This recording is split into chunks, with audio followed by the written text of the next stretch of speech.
Hey wadau wa chaneli yangu ya Mustiz Tech, leo nipo hapa kuwaelekeza jinsi ya kutengeneza Quartz and motivation kwa kutumia Pixel App.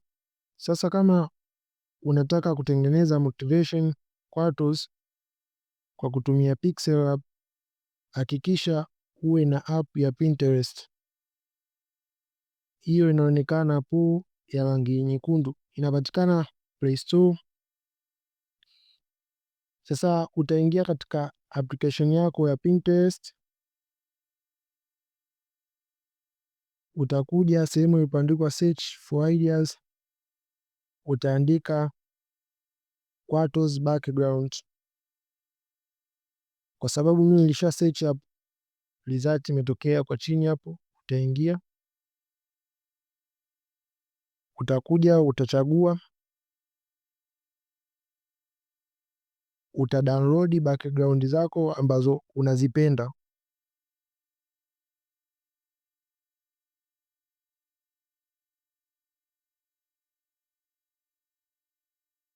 Kuna background nyingi tu, utadownload, then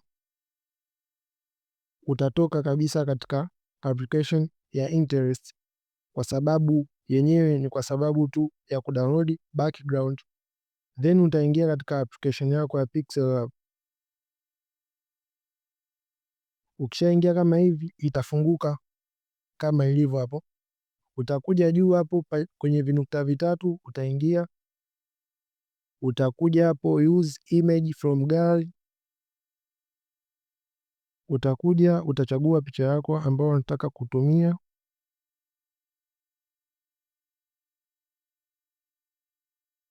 Utakuja hapa juu kwenye alama ya jumlisha, kwa chini kuna alama ya delete. Utadelete test hiyo, kutakuwa hakuna test.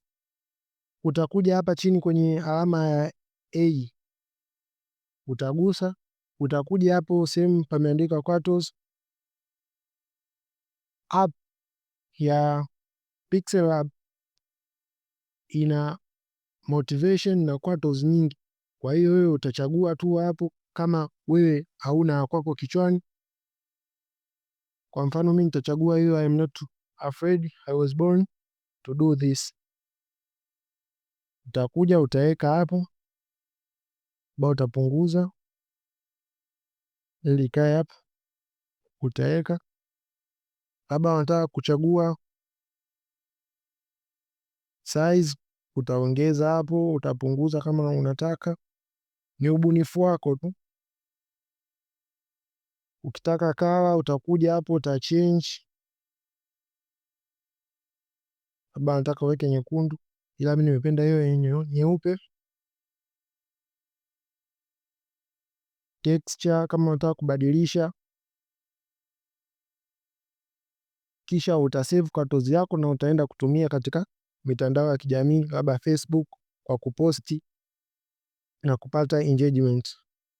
Sasa kama umependa video yetu hii, usiache kusubscribe channel yetu kupata tips nyingine simple na hizi kama hizi.